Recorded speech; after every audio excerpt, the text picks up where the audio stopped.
Assalamualaikum warahmatullahi wabarakatuh. Waalaikumsalam warahmatullahi wabarakatuh. Baik, sebelumnya terima kasih kepada Pak Dr. Mohdar yang telah memberikan kami tugas tentang isu-isu hukum. Di sini kami dari jurusan Hukum Keluarga Islam semester 6 mengambil contoh isu tentang isu hukum tentang aborsi dan motif pembunuhan pada tahun 2021 tentang anggota polisi. Di sini bagaimana tanggapan dari teman-teman sekalian?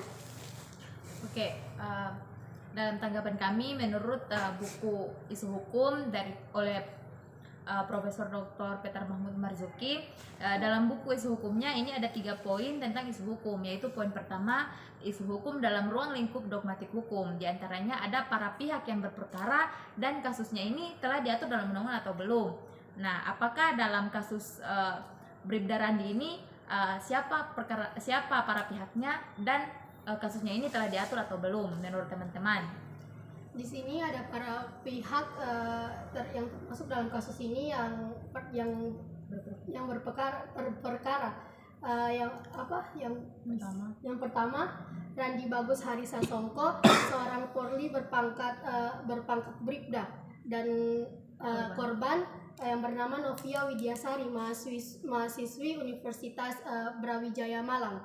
Pada kasus ini telah diatur Bribda Randi terjerat dalam Undang-Undang Pasal 7B ayat 1 dan Pasal 11C Peraturan Kapolri nomor 14 tahun 2011. Ya, jadi dari kasus yang tadi di sini kami mengambil satu referensi dari buku isu hukum dari Pak Dr.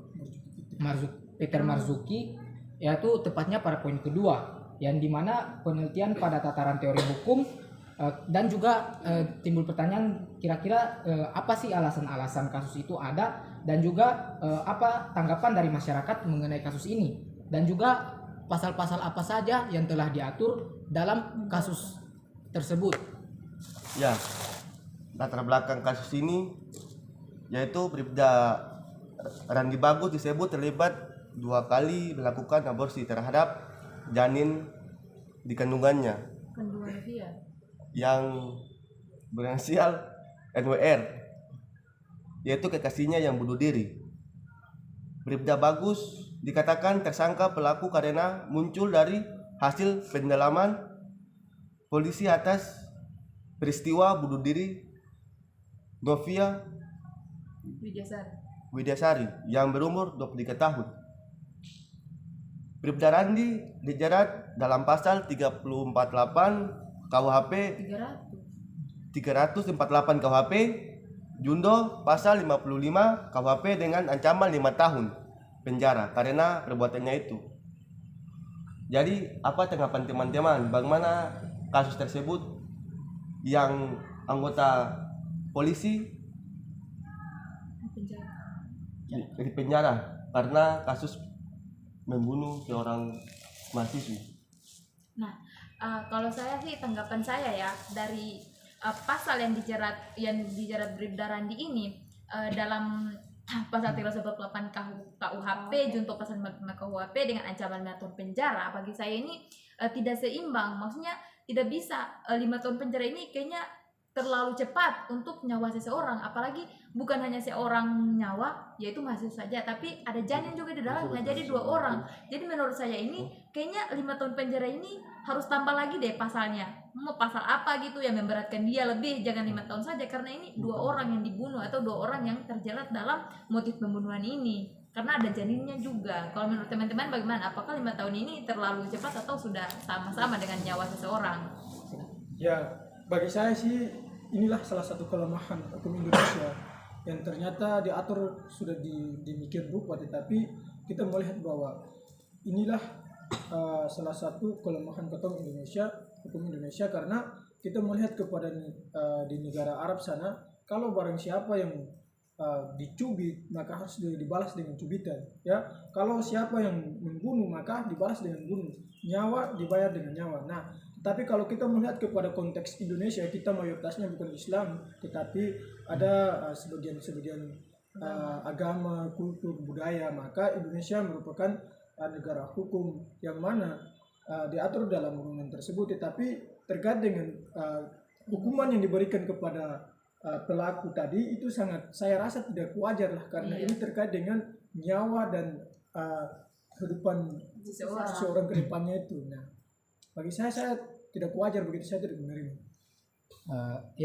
Di sini juga saya ingin sedikit tambahan terkait tentang hukuman hukuman tadi. Sebenarnya dalam pasal 348 KUHP junto pasal 55 KUHP dengan hukuman 5 tahun penjara, di sini yang perlu kita ketahui, kita analisis dulu, analisis kira-kira motif pembunuhannya ini seperti apa. Ini kan yang kita ketahui motif pembunuhannya kan karena aborsi.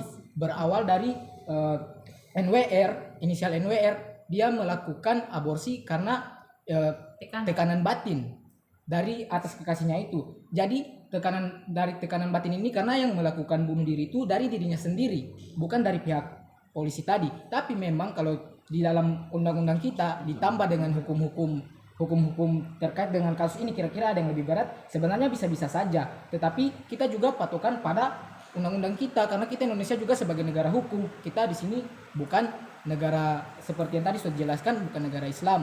Dan juga motif pembunuhannya ini bukan sama dengan motif pembunuhan Kisos, tapi dia melakukan bunuh dirinya sendiri karena tekanan batin. Memang kita melihat latar belakang karena dari polisi ini, tetapi kita juga lihat dari si perempuan ini.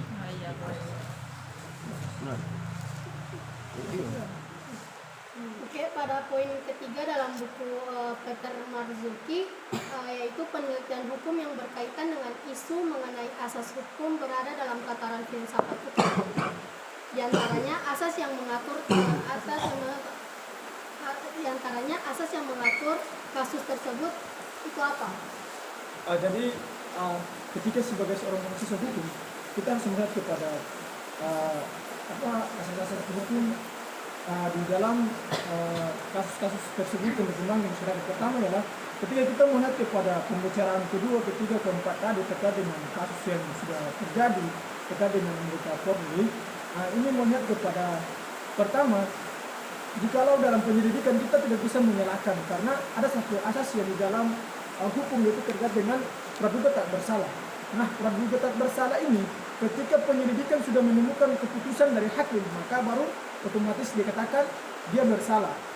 Terkait dengan pembicaraan ketiga tadi menjelaskan bahwa karena terjadi pembunuhan ini karena ada tekanan psikologi kepada pihak perempuan, akhirnya melakukan proses pembunuhan dengan sendirinya. Tetapi ada pihak tertentu yang menekan untuk harus menggugurkan kandungan tersebut.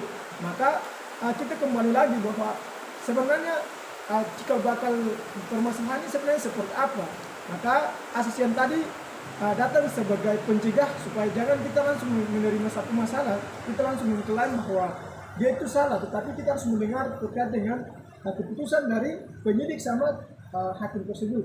Karena asas praduga tak bersalah itu fungsinya ketika sesuatu yang dikatakan salah itu ketika keluar dari mulut hakim. Terima kasih, saya kembali. Mungkin ada yang bisa. Iya, saya mau menambahkan sedikit. Kenapa dalam kasus ini kita mengambil asas hukum itu asasnya asas praduga tak bersalah. Nah, karena pertama-tamanya kita tidak tahu motif pembunuhan NWR ini seperti apa. Nah, setelah kita ketahui motifnya karena tertekan batin oleh kekasihnya yaitu Bribda Randi Bagus, karena tekanan batin suruh diaborsi janinnya, tetapi NWR tidak mau dan si Randi ini tidak mau bertanggung jawab atas janinnya itu. Nah, itu adalah motifnya. Kita tidak bisa menduga bahwa dia ini telah bersalah karena itu baru motifnya. Tetapi kenapa kita mengambil asas praduga tak bersalah ini? Karena memang dia belum dinyatakan salah. Karena kalau asas ini dinyatakan salah apabila yang mengadili itu hakim sudah ketuk palu untuk menyatakan bahwa si Randi ini bersalah atas bukti-bukti yang dipaparkan oleh kuasa hukum dari NWR ini. Jadi baru kita menyatakan dia bersalah. Jadi kesimpulannya, kita ambil kesimpulannya, mungkin saudara bisa memberikan kesimpulan. Jadi kesimpulan dari ini Jadi kesimpulan yang kami ambil adalah polisi yang berdinas di Polres Pasuruan ditetapkan sebagai tersangka dalam kasus aborsi. Sejak ditetapkan tersangka, Bribda Randi ditahan di Mapolda Jawa Timur, Surabaya. Bribda Randi Bagus disebut terlibat 2 kali melakukan aborsi terhadap janin yang dikandungnya NWR. Kekasihnya yang merupakan warga Mojokerto dan mahasiswi Universitas Brawijaya Malang. Bribda Randi dijerat pasal 348 KUHP Junto pasal 55 KUHP dengan ancaman 5 tahun dalam penjara. Mungkin itulah hasil diskusi kami. Kurang dan lebihnya kami mohon maaf. Billahi taufiq wal hidayah. Wassalamualaikum warahmatullahi wabarakatuh. Terima kasih.